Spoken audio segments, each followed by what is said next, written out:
श्रीमद् भगवत गीता हमारे सभी समस्याओं का हल है, इसे जरूर सुने। 14वां अध्याय गुणत्रय विभाग योग। 13वें अध्याय में क्षेत्र और क्षेत्रज्ञ के लक्षण बताकर उन दोनों के ज्ञान को ही ज्ञान कहा और क्षेत्र का स्वरूप, स्वभाव, विकार तथा उसके तत्वों की उत्पत्ति का क्रम आदि बताया।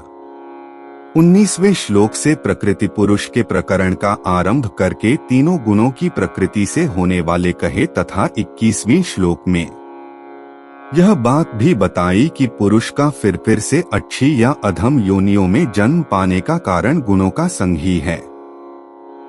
अब उस सत्व, रज और तम इन तीनों गुणों के संग से किस योनि में जन्म होता है, गुणों से छूटने का उपाय कौन सा है, गुणों से छूटे हुए पुरुष का लक्षण तथा आचरण कैसा होता है, इन सब बातों को जानने की स्वाभाविक ही इच्छा होती है। इसलिए उस विषय को स्पष्ट करने के लिए 14वें अध्याय का आरंभ करते हैं। 13वें अध्याय में वर्णन किए गए ज्ञान को ज्यादा स्पष्टता पूर्वक समझाने के लिए भगवान श्री कृष्ण 14वें अध्याय के पहले 2 श्लोक में ज्ञान का महत्व बताकर फिर से उसका वर्णन करते हैं।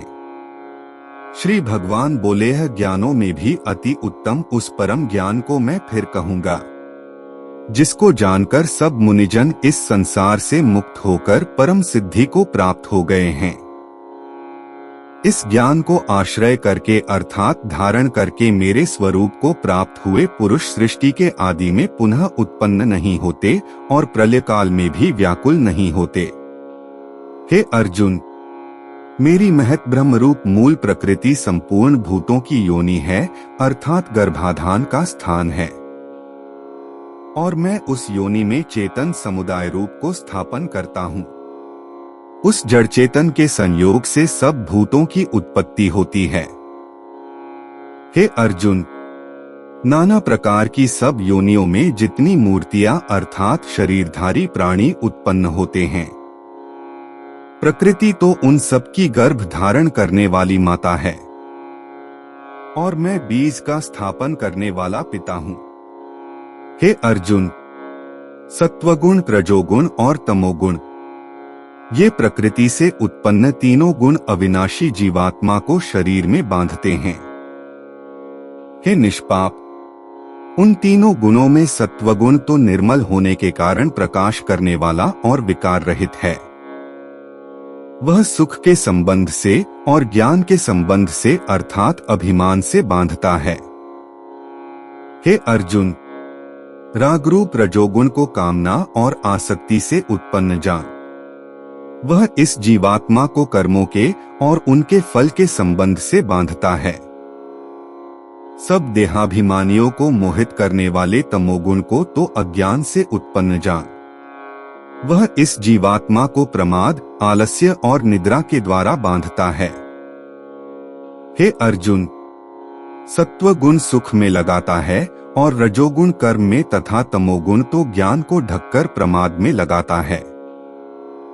हे अर्जुन, रजोगुण और तमोगुण को दबाकर सत्वगुण, सत्वगुण और तमोगुण को दबाकर रजोगुण, वैसे ही सत्वगुण और रजोगुण को दबाकर तमोगुण होता है अर्थात बढ़ता है। जिस समय इस देह में तथा अंतःकरण और इंद्रियों में चेतनता और विवेक शक्ति उत्पन्न होती है, उस समय ऐसा जानना चाहिए सत्वगुण बढ़ा है। हे अर्जुन, रजोगुण के बढ़ने पर लोभ, प्रवृत्ति, स्वार्थ बुद्धि से कर्मों का सकाम भाव से आरंभ, अशांति और विषय भोगों की लालसा ये सब उत्पन्न होते हैं। हे अर्जुन, तमोगुण के बढ़ने पर अंतःकरण व इंद्रियों में अप्रकाश, कर्तव्य कर्मों में अप्रवृत्ति और प्रमाद अर्थात व्यर्थ चेष्टा और निद्रादि अंतःकरण की मोहिनी वृत्तियां ये सभी उत्पन्न होते हैं। जब यह मनुष्य सत्वगुण की वृद्धि में मृत्यु को प्राप्त होता है, तब तो उत्तम कर्म करने वालों के निर्मल दिव्य स्वर्गादि लोकों को प्राप्त होता है। रजोगुण के बढ़ने पर मृत्यु को प्राप्त होकर कर्मों की आसक्ति वाले मनुष्यों में उत्पन्न होता है। तथा तमोगुण के बढ़ने पर मरा हुआ मनुष्य कीट पशु आदि मूढ़ योनियों में उत्पन्न होता है। श्रेष्ठ कर्म का तो सात्विक अर्थात सुख, ज्ञान और वैराग्यादि निर्मल फल कहा है। राजस कर्म का फल दुख तथा तामस कर्म का फल अज्ञान कहा है।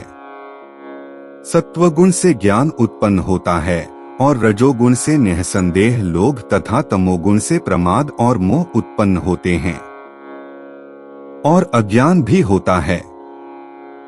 सत्वगुण में स्थित पुरुष स्वर्ग आदि उच्च लोकों को जाते हैं, रजोगुण में स्थित राजस पुरुष मध्य में अर्थात मनुष्य लोक में ही रहते हैं और तमोगुण के कार्य रूप निद्रा, प्रमाद और आलस्यादि में स्थित तामस पुरुष अधोगति को अर्थात कीट, पशु आदि नीच योनियों को तथा नरकों को प्राप्त होते हैं। जिस समय दृष्टा तीनों गुणों के अतिरिक्त अन्य किसी को करता नहीं देखता और तीनों गुणों से अत्यंत परे सच्चिदानंद घन स्वरूप मुझ परमात्मा को तत्व से जानता है, उस समय वह मेरे स्वरूप को प्राप्त होता है। यह शरीर की उत्पत्ति के कारण रूप इन तीनों गुणों को उल्लंघन करके जन्म, मृत्यु, वृद्धावस्था और सब प्रकार के दुखों से मुक्त हुआ परमानंद को प्राप्त होता है। अर्जुन बोले हैं, इन तीनों गुणों से अतीत पुरुष किन किन लक्षणों से युक्त होता है और किस प्रकार के आचरणों वाला होता है तथा हे प्रभु, मनुष्य किस उपाय से इन तीनों गुणों से अतीत होता है। श्री भगवान बोले हैं, हे अर्जुन, जो पुरुष सत्वगुण के कार्य रूप प्रकाश को और रजोगुण के कार्य रूप प्रवृत्ति को तथा तमोगुण के कार्य रूप मोह को भी न तो प्रवृत्त होने पर उनसे द्वेष करता है और न निवृत्त होने पर उनकी आकांक्षा करता है, जो साक्षी के सदृश स्थित हुआ गुणों के द्वारा विचलित नहीं किया जा सकता और गुण ही गुणों में बरतते हैं, ऐसा समझता हुआ जो सच्चिदानंद घन परमात्मा में एक ही भाव से स्थित रहता है और उस स्थिति से कभी विचलित नहीं होता, जो निरंतर आत्मभाव में स्थित दुख सुख को समान समझने वाला, मिट्टी, पत्थर और स्वर्ण में समान भाव वाला, ज्ञानी, प्रिय तथा अप्रिय को एक सा मानने वाला और अपनी निंदा स्तुति में भी समान भाव वाला है, जो मान और अपमान में सम है, मित्र और वैरी के पक्ष में भी सम है तथा संपूर्ण आरंभों में कर्तापन के अभिमान से रहित है, वह पुरुष गुणातीत कहा जाता है। और जो पुरुष अव्यभिचारी भक्ति योग के द्वारा मुझको निरंतर भजता है, वह भी इन तीनों गुणों को भली भांति लांघकर सच्चिदानंद घन ब्रह्मा को प्राप्त होने के लिए योग्य बन जाता है, क्योंकि उस अविनाशी परब्रह्म का और अमृत का तथा नित्य धर्म का और अखंड एकरस आनंद का आश्रय मैं हूँ। इस प्रकार उपनिषद, ब्रह्म विद्या तथा योग शास्त्र रूप श्रीमद् भगवद गीता के श्री कृष्ण अर्जुन संवाद में गुणत्रय विभाग योग नामक 14वां अध्याय संपूर्ण हुआ। दोस्तों, उम्मीद करते हैं आपने इस वीडियो से बहुत कुछ सीखा होगा। अपने दोस्तों तक इस वीडियो को पहुंचाएं। मिलते हैं अगली वीडियो में अध्याय 15 के साथ। जय श्री कृष्णा।